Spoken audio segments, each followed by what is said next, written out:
tristeza existe, mas a tristeza mais triste, que faz tudo entristecer, é a mãe pobre gemer, dos olhos as águas correndo, vendo teu filho dizendo, mamãe, eu quero comer.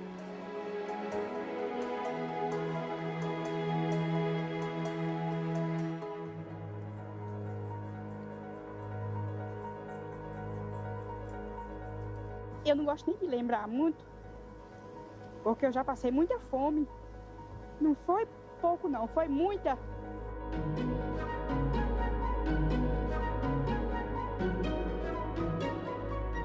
Dinheiro não tinha, nada para vender não tinha. Muita gente tinha vezes que, Ave Maria, relava mandioca para fazer um beiju para comer, com fome. A gente comia farinha de mandioca com chá de capim-santo para sobreviver.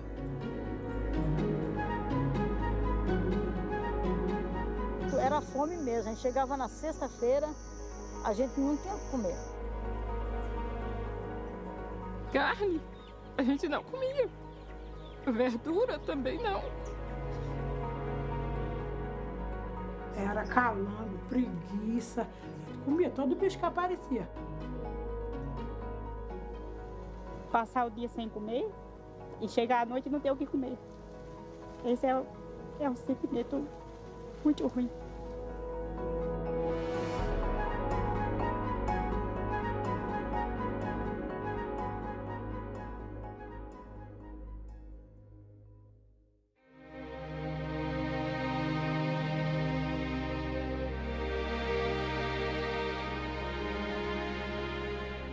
El hambriento está ahí, en la esquina de la calle, y pide carta de ciudadanía, pide ser considerado en su condición, recibir una alimentación de base sana. Nos pide dignidad, no limosna.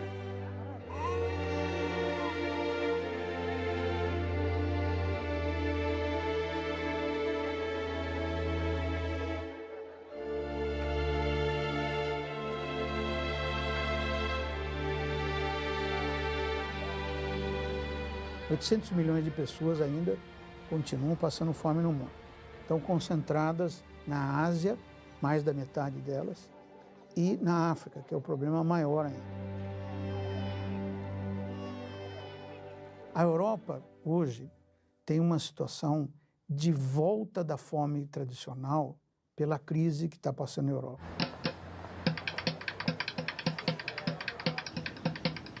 E tem hoje um grande fluxo migratório que também passa fome. São migrantes em solo europeu, que tem uma grande dificuldade de alimentação. O americano, infelizmente, tem bolsões de pobreza extrema, principalmente na população negra nos estados do sul. Mas eles comem porque utilizam o selo alimentação, que o governo dá para comprar alimentos. O americano hoje tem quase 10 milhões de pessoas que dependem desses cupons para alimentar no seu cotidiano. Hunger exists in the United States of America. Not a single congressional district in this country is hunger-free. Our food banks, our food pantries, the people who are on the front lines in the fight against hunger simply cannot do any more. They're stretched to the limit. And one final fact, this bill will make hunger worse in America, not better.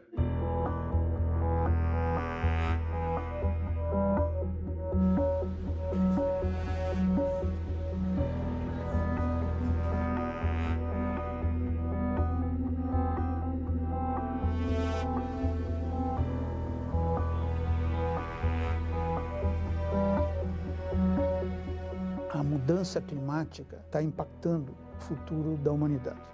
Basicamente, muita seca, recurso à água está se tornando muito escasso, uma assustadora multiplicação de insetos. Em 5 anos mais, nós poderemos ter 5 vezes mais insetos do que temos hoje. Então isso é assustador, porque os insetos são um grande concorrente nosso no consumo de alimentos.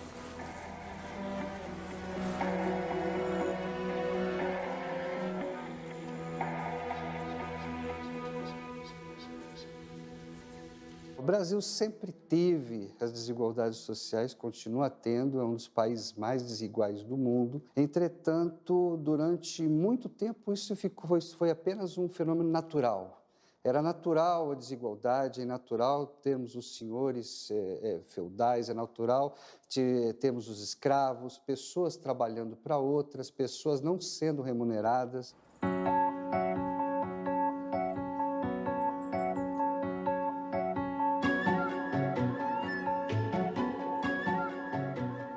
A fome está diretamente ligada com a propriedade da terra no Brasil.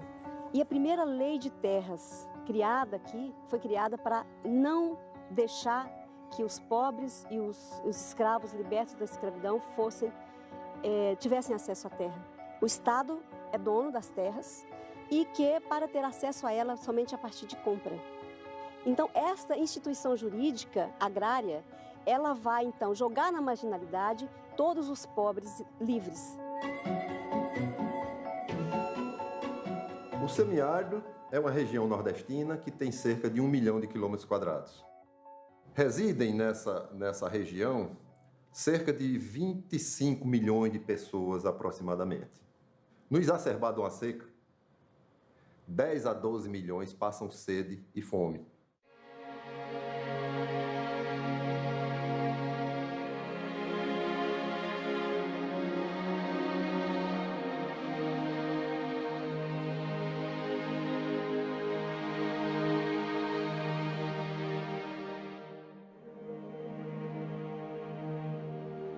Do sertão é uma fome escondida, ninguém vê.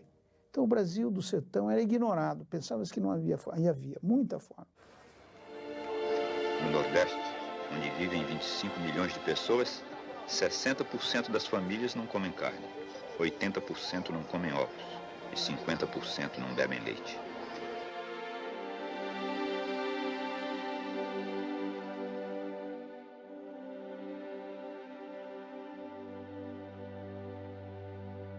O Brasil tem essa característica curiosa de ocultar.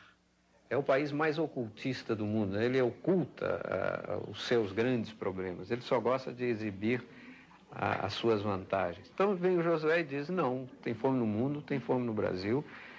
Ele foi que deu à fome o estatuto político e científico, quando ele levantou essa questão.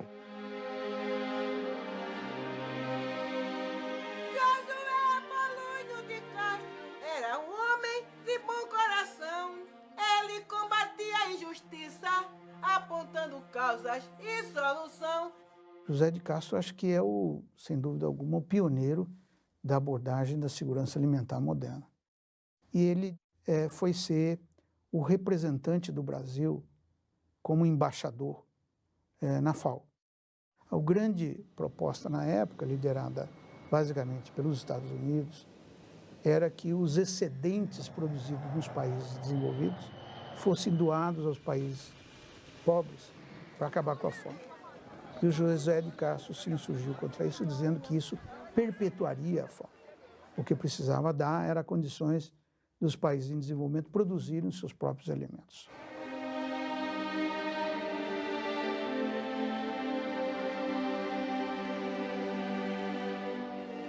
O Brasil, em 1960, ainda era um Brasil agrário. A principal reivindicação era o acesso à terra. Isso vai ganhando força até 1961, com a posse do João Goulart, que aí sim foi pela primeira vez no Brasil que um governo federal assumiu o discurso e a narrativa da reforma agrária.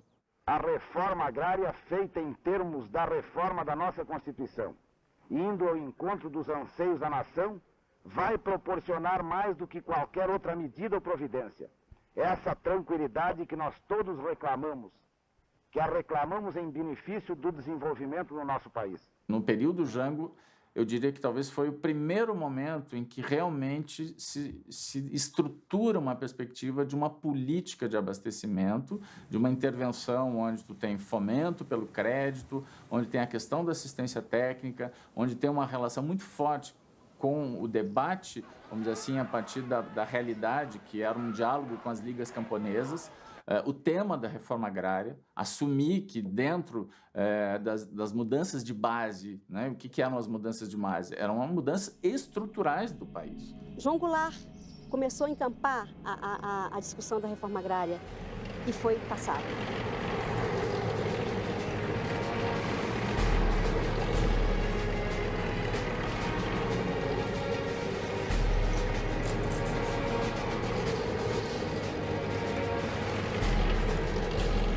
O golpe militar entrou e todas aquelas lideranças, mais de 3.000, 4.000, 5.000 camponeses organizados, já existia naquela época 6 sindicatos de trabalhadores rurais, todas essas lideranças presas, torturadas, desaparecidas. Costumava-se dizer na época que o governo militar governava para 20% da população. A agricultura foi orientada no sentido de modernizar tecnicamente, mas sem mudar a estrutura agrária. Daí a denominação modernização conservadora da agricultura. O mundo, desde os anos 60, passou por o que nós chamamos tecnicamente uma revolução verde. Aumentou-se muito a produção de alimentos graças aos avanços da genética. Então, a quantidade de alimento produzido por planta aumentou muito. E isso fez esse conjunto que hoje é chamado de Revolução Verde, a semente melhorada, o defensivo e o fertilizante.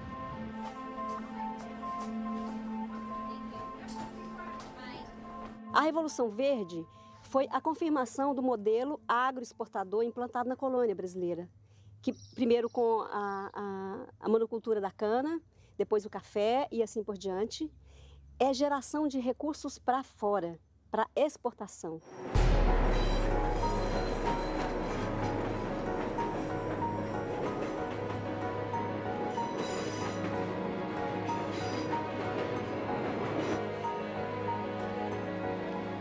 Diariamente chega a São Paulo, a maior cidade industrial do Brasil, o denominado Trem do Norte.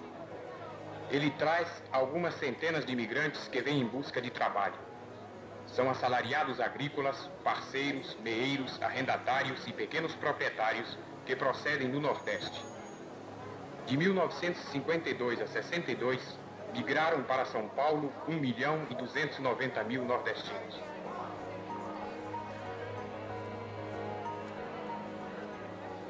Em média, 70% deles se dirigem para o interior e constituem a mão de obra de uma agricultura de mercado. O restante localiza-se na indústria e se concentra na construção civil. Você trabalhava onde lá? Na usina Santa Terezinha. Era trabalho de quê? Trabalho de cana, né? Calpino roça de lavoura de cana. Quanto o senhor ganhava lá? Eu pegava 5,5, largava as 7, ganhava 700 cruzeiros, né? Aí o senhor resolveu vir pra cá? Aí vim vir para São Paulo ver se ganhava mais, para ver se melhorava mais de situação. Eu morava em Pernambuco. Agora eu não fiquei lá, não só foi só por causa da chuva. Foi porque eu não pude conseguir comprar um pedacinho de terra para eu morar e trabalhar. Né? Se desse para comprar terra lá, o senhor ficava? Ficava lá.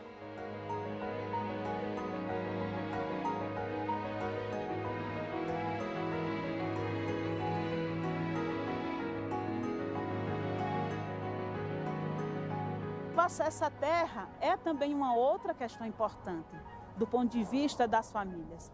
Eu sou de uma família sem terra, né? Eu nasci dos 10 anos para cá, eu me lembro de mais ou menos 3 moradores, porque meu pai trabalhou. A gente não tinha terra, a gente vivia na terra dos outros. Meu pai foi assassinado no dia 6 de outubro de 1985. O fazendeiro tinha saído com um revólver com 3 balas disparadas e dito que matou em legítima defesa. Eles foram julgados pela Justiça Federal, eles foram condenados, mas eles não foram presos. Ali a gente via que não tinha justiça para nós produtores, para nós trabalhadores rurais, sofridos. Só para recordar, o assassinato de Pedro Teixeira na Liga de Sapé, na Paraíba, em 1963. Eloy Ferreira da Silva, no norte de Minas, massacre de Eldorado de Carajás. Chico Mendes, em 1988. Roseli Nunes, no sul, e tantos outros. a gente está lutando também por eles, né? Se a gente conseguir a terra e a reforma agrária, vai ter uma mudança no nosso país, né?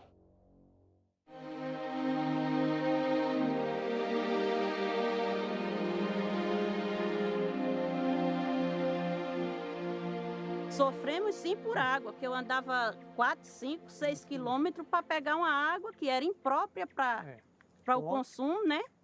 A água onde animais faziam xixi, cocô, o cavalo tomava banho, tudo, e a gente não tinha outra, tinha que usar aquela, né? A gente tem uma história de jovens e crianças que morriam pela própria qualidade da água. Não só a sede, também como a fome, né? Porque não adianta você, se você tiver o feijão e você não tem água para cozinhar, você vai cozinhar como? Né? Se você tem um arroz, mas você não tem água, então não tem nada. A água era pouca e a comida mais pouca ainda, né?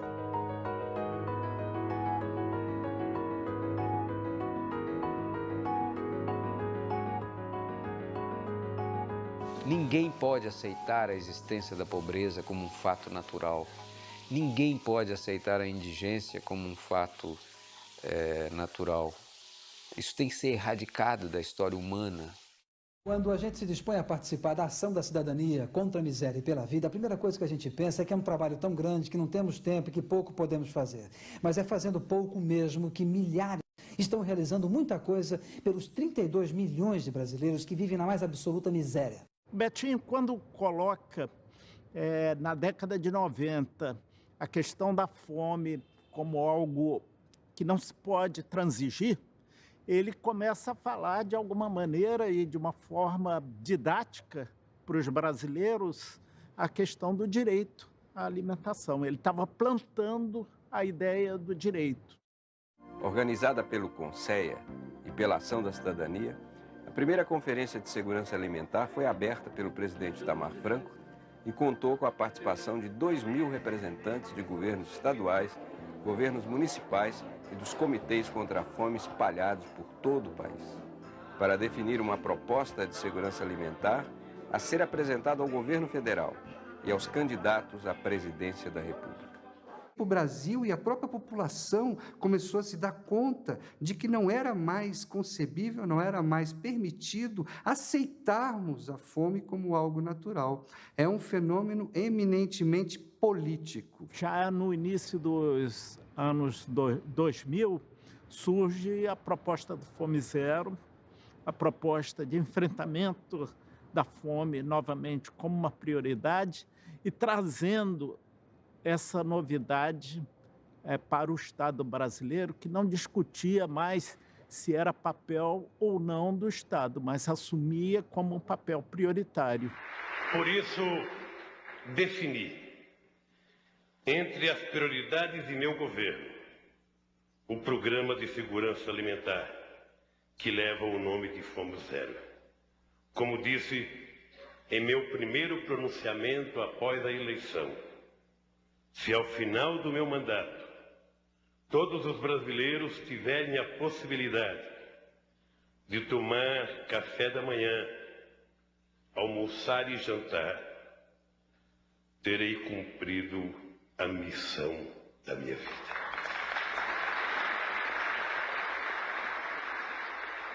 O Fome Zero é um conjunto, ele chegou a ter 60 diferentes programas, né? Esses programas eram coisas que já eram feitas. Ele botou tudo junto, de uma maneira coordenada. Então, nós não inventamos a roda. Com o surgimento do Fome Zero, se retoma o Conselho Nacional de Segurança Alimentar. Agora, já usando o nome de Conselho Nacional de Segurança Alimentar e Nutricional. Basicamente, ele tem, na minha opinião, dois grandes componentes. Um componente de estimular a produção de alimentos através da agricultura familiar. Os agricultores familiares são os grandes produtores de alimentos nesse país e não tinham estímulo para produzir. Então, inverter, dar mais crédito para eles, dar mais assistência técnica. Rapidamente, o Fome Zero conseguiu estimular a produção de mandioca, a produção de arroz, a produção de feijão. O segundo elemento foi dar poder aquisitivo à população. O Fome Zero tinha um cartão que chamava Cartão Fome Zero, que depois veio a ser o Bolsa Família, que distribuía, na época, R$50 por família e dava à mulher. Esse foi um outro elemento importante. Eu me lembro que nós tivemos que ir ao Supremo Tribunal para conseguir dar o cartão só para as mulheres. Chegava mês de janeiro, a gente não tinha, não vou dizer R$1, 1 centavo para comprar os materiais das crianças, né? Uniforme. Aí com o Bolsa Família, eu podia comprar os materiais de escola deles, uniforme, roupa e até mesmo alimento. Quando a nossa renda, né, começou a melhorar, aí eu devolvi o cartão para que outras famílias pudessem receber. Porque da mesma forma que me ajudou meus filhos, que eu nunca imaginava que um dia, né, eu pudesse ter um filho universitário. Nós víamos mulheres, sobretudo mulheres, que era a maioria das titulares do programa, tendo toda uma iniciativa de planejamento e organização a partir daqueles poucos recursos que recebiam, algumas tendo somente aqueles recursos para sobreviver e sobreviver com sua família, dando a absoluta prioridade à alimentação. O Bolsa Família é uma ajuda muito grande. Quando a gente vê quem tira o Bolsa Família, tem muita gente que a gente fica olhando, que sai para o supermercado e sai com as sacolinhas, tem direito de comer um pedacinho de carne. Não tinha antes do Bolsa Família, quem era comer um pedacinho de carne? Ninguém. Você tem na sociedade brasileira algumas pessoas que se posicionam contra. Eu estava conversando com um açougueiro outro dia, né? E ele dizendo, não, isso aí está gerando vagabundo. Eu perguntei para ele, escuta, você tem ideia de quantas pessoas que vêm aqui no seu açougue comprar carne que recebe o Bolsa Família? Começa a perguntar, né, pelos teus clientes. Então, não é só um programa que permite a pessoa ter acesso a uma renda mínima. É também um programa que estimula a economia local, ela injeta dinheiro na economia local. E todo o Brasil ganha com isso. Você cria um mercado de consumo. Acho que uma das grandes medidas que nós fizemos com o Fome Zero foi basicamente acabar com a cesta básica que se doava em toda a época de seca e fomentar a produção. Uma seca, né, você não tem como evitar, mas você tem como evitar que uma seca vire fome. 2003, quando Lula assume o governo, a Articulação do Semiárido Brasileiro propõe ao governo brasileiro o programa 1 milhão de cisternas, a partir das experiências que já haviam das organizações. O programa 1 milhão de cisternas, que foi feito com a participação da sociedade civil na região do semiárido nordestino, né, para assegurar que esse sujeito tivesse condições de sobreviver durante o período de seca. O semiárido chove, e chove bem. É um dos semiáridos mais chuvosos do mundo, se eu posso dizer assim. Chove até 800 milímetros. Você pode traçar um trabalho, desenvolver um trabalho, através dessas cisternas de placas, onde você constrói esses reservatórios ao lado das casas para a captação das águas das chuvas dos telhados. A gente sabe que num metro quadrado de telhado, se chover 1 milímetro, você tem 1 litro d'água. A cisterna foi uma invenção do sertanejo, que a gente transformou em política pública. Quer dizer, não é uma alta tecnologia, não é uma coisa high-tech que foi inventada e caiu, né, da modernidade. Não, é uma invenção do sertanejo que o Estado brasileiro soube se apropriar, transformar em tecnologia possível de ser replicada. E hoje você consegue investir, ter 1.200.000 cisternas e vamos ter mais. A experiência do agricultor Nel, de Sergipe, que numa grande seca foi embora para São Paulo, lá ele trabalhando na construção civil, né, fazendo piscinas, ele entendeu que voltando para o seu sertão, ele podia fazer também um buraco no chão, não é? Com areia e cimento, podia fazer placas que podia fechar e captar água de chuva. Então, são experiências dos agricultores e agricultoras. A gente tendo uma cisterna dessa aí, a gente pode plantar o verão inteiro, né? A gente começou a plantar verduras, hortaliças, né? Que a gente não tinha esse conhecimento, não tinha o hábito de plantar esse tipo de coisas, né? Tomate, coentro, pimentão, alface, berinjela, cebolinha, que está lá fortalecendo a alimentação dos nossos filhos, né? E a gente ainda leva um pouquinho lá para a feira, né? Que é uma alegria enorme quando a gente chega na feira que já tem aquele consumidor esperando. Ah, eu não comprei na feira livre, estou te esperando. Para a gente é uma riqueza isso, né?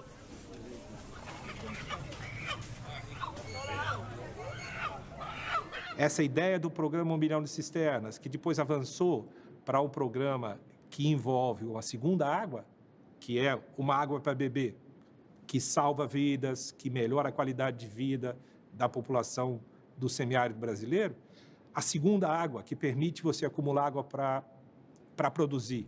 Quer dizer, essa combinação desses dois recursos, essas duas águas, ela pode realmente melhorar não só a qualidade de vida, mas melhorar do ponto de vista econômico, social, de inclusão, segurança alimentar de um conjunto grande de pessoas.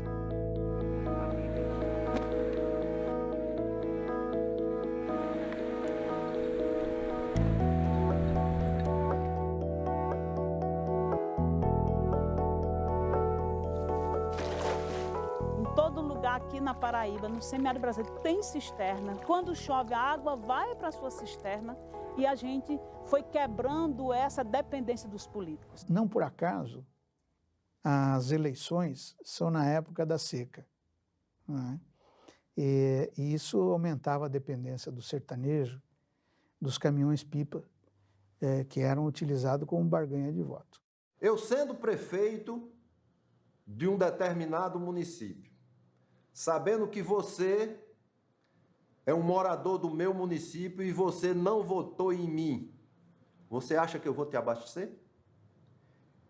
Isso acontece de monte aqui no Nordeste. Água, né? Que sempre foi uma moeda de voto para os políticos, né? Sempre compraram os pequenos agricultores, né? A partir do carro-pipa e tudo mais, ela começa a ser debatida. E os recursos hídricos foi um dos elementos que nos trouxe, né, para dizer que a gente poderia não mais ficar dependendo de carro-pipa, de prefeito, mas que a gente poderia armazenar nossa água perto de casa. 2012 foi uma seca muito grande, mas a gente já está aprendendo a conviver com isso, né? 4 anos de seca brava no Nordeste. Estamos indo para o 5º ano de seca. Tempo de seca cada vez maior e o tempo das águas cada vez menor. Não temos os retirantes mais, não temos os flagelados da seca, aquelas multidões nas ruas, nas estradas das cidades, saindo das suas comunidades, clamando por um prato de comida. E o que é o pós-seca, né? Porque depois que as pessoas saíram da terra, abandonaram a terra, acaba não voltando, você tem mais concentração de terra, você tem menos geração de produção de comida, né? Onde essa terra foi abandonada, mais pobreza nos centros urbanos, desagregação das famílias, uma desestruturação gigantesca no país. Eu não quero outra coisa melhor. Daqui eu não saio não. Se nós viver 100 anos daqui para frente e o senhor vir aqui fazer outra reportagem comigo, vai me encontrar nesse mesmo cantinho sentado nessa cisterna. A terra, ela é fundamental para a autonomia política das famílias agricultoras. Sem terra, sem água, sem semente, sem conhecimento, era a vida de sofrimento que muitas famílias vivenciaram no passado. Agora nós estamos também se apropriando dessa outra invenção do nordestino, que é um banco de sementes, que é uma coisa também modesta, singela, fácil de fazer, que se a gente fosse dar um nome chique, chamaríamos de banco de germoplasma. São as sementes crioulas, as sementes resistentes à seca, resistentes ao clima, que, portanto, são as melhores sementes para a gente poder produzir alimento no Nordeste. Todo ano planto consociado, milho e feijão. Minha semente é uma semente que vem desde do meu pai, do meu avô. Eu venho plantando e guardando todos os anos essa semente. Com pouca chuva, mas mesmo assim, todo ano eu faço uma colheita boa.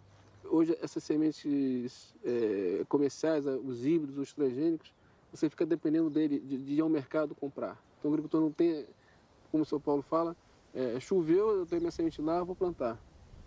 E, de repente, não chove mais, ele perdeu aquele plantio. Então, ele tem que plantar de novo na próxima chuva. Isso é recorrente aqui. Então, por isso que o agricultor tem que ter seu estoque. Aqui, no caso, esse feijão preto, beirabinha, isso é um amor, isso é antigo. Isso plantavam meus avós, plantavam meus pais, hoje planta nós. Aqui temos o feijão faveta, né?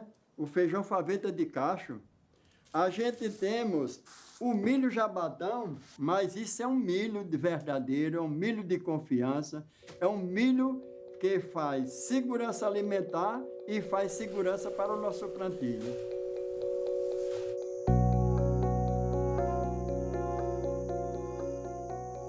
Eu sou um assentado pela reforma agrária, aí faz parte de uma organização onde temos certificação de produtos orgânicos. A gente entra na licitação, que hoje são 16 escolas aqui no município, e eu consigo entregar para 5 escolas. Nós construímos uma diretriz que estabelece, primeiro, que 30% da merenda escolar, no mínimo, tenha que ser comprada da agricultura familiar. Isso é um ganha-ganha muito estratégico. Você garante renda para o agricultor e você garante uma comida fresca para as crianças e você dinamiza a economia local.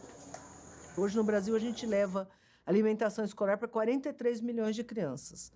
Então, você chega aí a quase uma Argentina de crianças que é alimentada de segunda a sexta.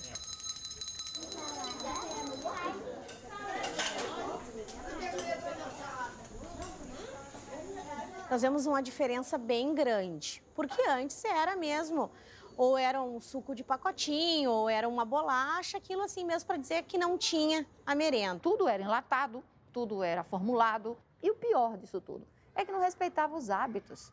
Então imagina você, na Bahia, no Rio Grande do Sul, ou no Norte, no Pará, no Amazonas, comer a mesma coisa. Quando nós olhamos os hábitos alimentares, o que o agronegócio provoca? Ele provoca uma destruição de hábitos alimentares, há um processo de homogeneização de hábitos alimentares. Então, o que se come no Rio Grande do Sul, tu vai comer lá em Belém, se depender do agronegócio, ou vai comer talvez até na China. Quando você vê uma criança podendo comer todo dia na escola carne, verduras, né, frutas e o suco natural, isso tudo é uma diversidade, é um privilégio que muitas crianças não teriam se não fosse no ambiente da nossa escola. E aí a pressão forte das indústrias de continuar esse programa, mas tinha uma pressão forte dos profissionais da saúde com a sociedade civil, mobilizando inclusive os pais nesse período para que pressionasse o governo para não aceitar mais de jeito nenhum aquele tipo de cardápio. Hoje a gente consegue botar na mesa das crianças açaí, na Amazônia você consegue botar peixe. Tem lugar que hoje a gente tem agora arroz orgânico na merenda escolar. Todas as pessoas mais conscientes vão querer alimentos mais adequados, mais orgânicos, mais saudáveis. E quem vai poder entregar isso é o pequeno agricultor. Quanto mais orgânico, melhor. Tanto é que a resolução permite pagar mais para produtos orgânicos. Por quê? Para incentivar uma produção e que resulte numa comida de verdade. Porque não adianta só a gente produzir orgânico e você não conseguir vender. Né? Você tem que ter o orgânico, mas tem que ter o mercado. O Programa Nacional de Alimentação Escolar, ele é uma reserva de mercado. PA e o PNAE são duas políticas públicas do governo federal extremamente importantes para consolidar a cooperativa. Essa consciência está aumentando. E o que a gente espera é que a agricultura familiar brasileira se fortaleça, mas se fortaleça em bases agroecológicas.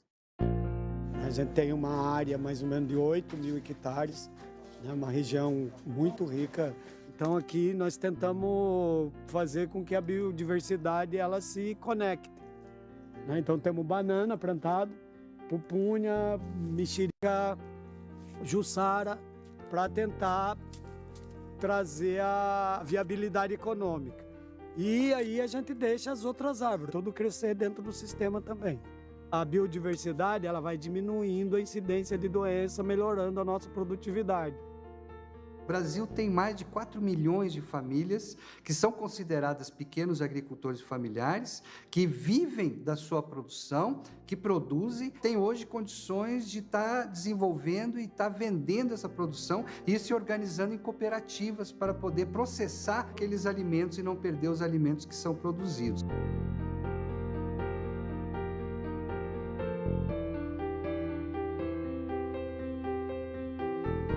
A Cooperágua, ela tem mais ou menos umas 30 mil caixas ano de comercialização de banana. Né? 30 mil caixas seriam 600 toneladas de banana ano. Na Prefeitura de São Paulo, a gente entrega por semana em torno de 3 mil caixas de banana, né, de 20 quilos, e quase 1.000 escolas.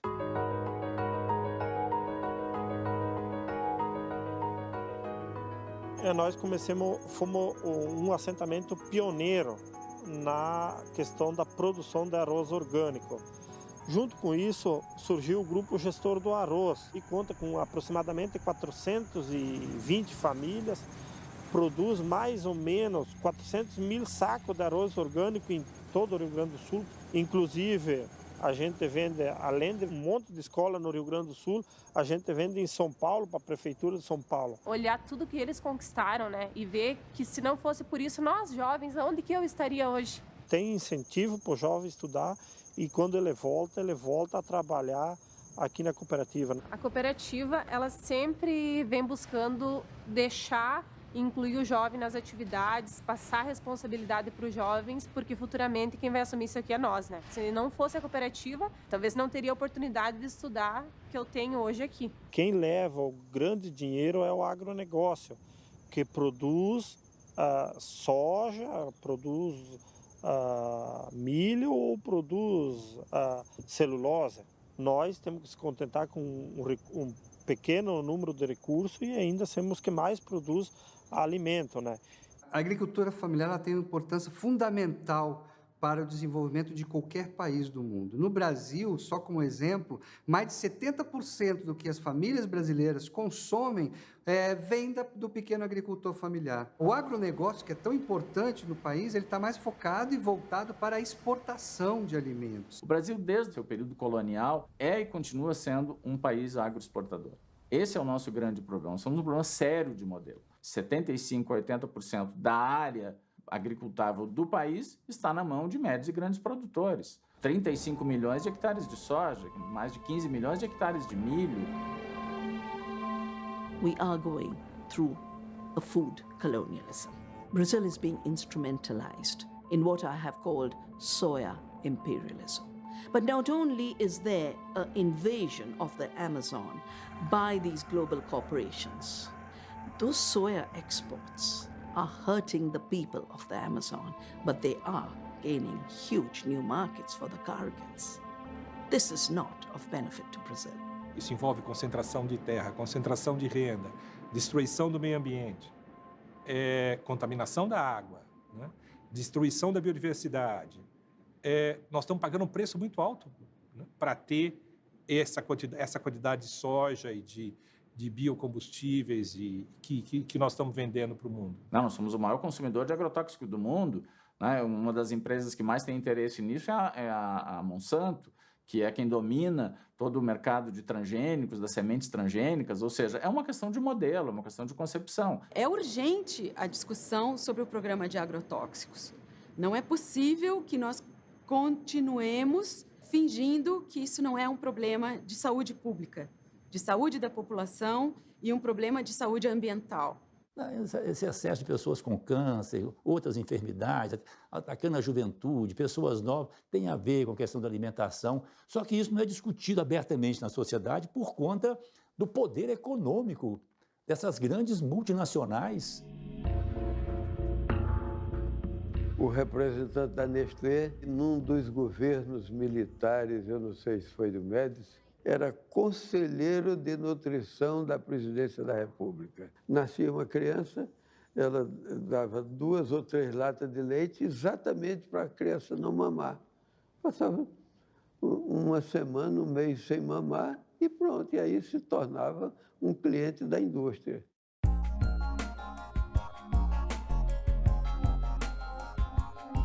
A mamadeira, como símbolo da alimentação artificial, tornou-se um instrumento de infanticídio coletivo. O que são milhões e milhões de crianças no mundo que morreram pela substituição do leite materno pelo leite de vaca industrializado. O Scapini denunciou isso no Tribunal de Haia. Isso é um crime contra a humanidade, não é um problema comum, é um crime contra a humanidade. As Nações Unidas colocaram como a década da nutrição. Todos sabem que hoje o grande problema do mundo está sendo a má nutrição. Tanto os problemas com relação à obesidade, quanto os problemas com relação à subnutrição. Comem muita gordura, muito açúcar, muito sal. isso tem acentuado os problemas das enfermidades relacionadas à obesidade, a uma má alimentação. Junto à obesidade, diabetes. Diabetes era doença de adulto. Diabetes tipo 2 era de adulto. 30 anos em diante. Hoje, criança com 2 anos de idade está com diabetes tipo 2. A gente sabe como é a lógica do mercado, que não respeita a vida das pessoas, né? Que a preocupação é apenas com o lucro. Nós temos, então, mais recente, desde 2002, uma política nacional de agroecologia e produção orgânica.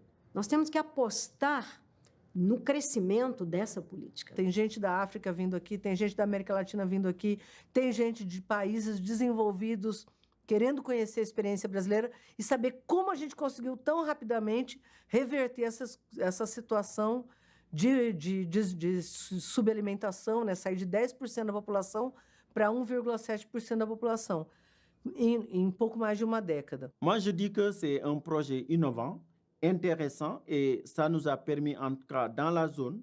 Et puis, si ce n'était pas intéressant, on n'allait pas faire une extension. Ça a permis aussi aux enfants de rester à l'école.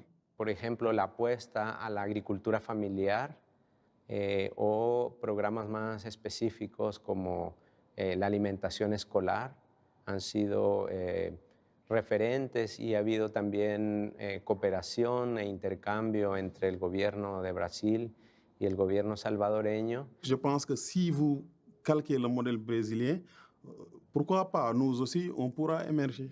Nós estamos usando programas do tipo compras da agricultura familiar hoje na África, em pelo menos 10 países. E temos mais 15 países na América Latina que usamos produtos da agricultura familiar. Claro que o Brasil tem uma experiência única. O Brasil, como todo mundo diz, é um país continental. Mas nós podemos mostrar os princípios, a forma como se estruturaram os programas no Brasil. E isso é de muita utilidade para eles. Eu acho que nenhum de nós um dia podia imaginar que o Brasil ia chegar em tão pouco tempo e dizer que hoje nós somos exportadores de tecnologias sociais. Um Brasil que era marcado pela desigualdade, marcado pela fome, marcado pela pobreza, marcado pela exclusão. Eu acho que é um dos exemplos mais bem-sucedidos de política pública que nós temos até hoje na história da FAO. O Brasil reduziu o número de pessoas desnutridas em mais de 80%. Com isso, o país cumpriu o objetivo do milênio fixado pela ONU e saiu do mapa da fome mundial. Entre 1990 e 2014, o número de desnutridos no Brasil caiu de quase 15% para 1,7%. O percentual equivale a 3 milhões e 400 mil brasileiros que ainda sofrem com a fome. O Brasil saiu do mapa da fome. Isso aconteceu naturalmente? Não aconteceu naturalmente. Não é mágica, né? É ação. No Brasil funcionou porque a gente teve essas 3 coisas, né, que são necessárias.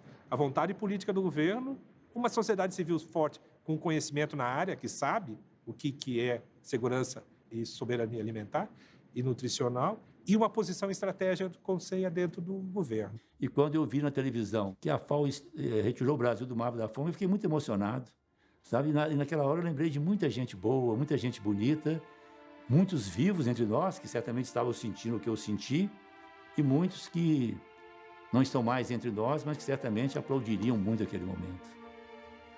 Josué de Castro e Betinho entre eles.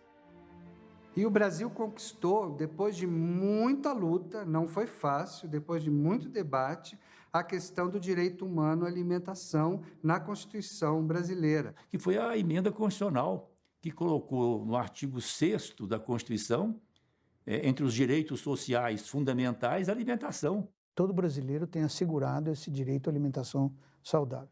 Muito embora ainda nós tenhamos um resíduo hoje de 1 milhão e pouco de pessoas que ainda não conseguem exercer esse direito. O direito à alimentação solo quedará garantizado se nos preocupamos por su sujeto real, es decir, la persona que sufre los efectos del hambre y la desnutrición.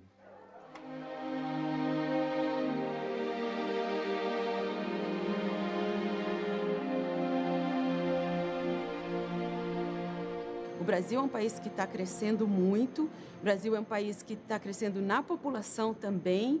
Nós temos que ter condições de alimentar essas pessoas e eu tenho certeza que quem vai poder alimentar essas pessoas é a agricultura familiar e camponesa. Se ela tiver os estímulos, a garantia, a certeza de que ela tem mercado, de que ela pode competir. Para você conseguir reverter um quadro no tempo curto que a gente vive, você tem que ter programas que tenham impacto. Nossos números são...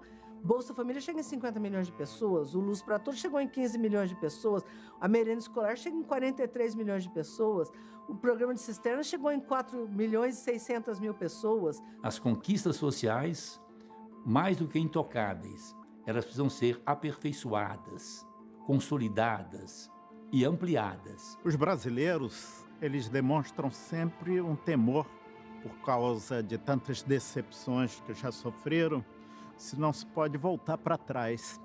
Se as políticas que hoje garantem melhores condições de vida, que garantem, inclusive, em alguma medida, o direito à alimentação, não podem ser retrocedidas. O grande risco é uma desconstrução efetiva da CLT, perdas de direitos em relação a programas sociais de transferência de renda, programas como alimentação escolar, sobretudo a inclusão, por exemplo, da agricultura familiar, caem no vazio. É só não alocar recursos, assim como nos outros programas. Billions of human beings are living in poverty, in misery in the world.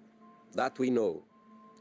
But it's very important to stress that this misery is a human production. So, in my view, misery, poverty is an ethical problem first. Podemos voltar à situação de fome, se não for garantido aquilo que as políticas públicas mais recentes colocaram. Construir a soberania alimentar é tudo isso. Não é só ter alimento na mesa, é autonomia política. O combate à fome ou a promoção da segurança alimentar que nós falamos hoje é política de Estado e tem que ser. Eu não tinha nada.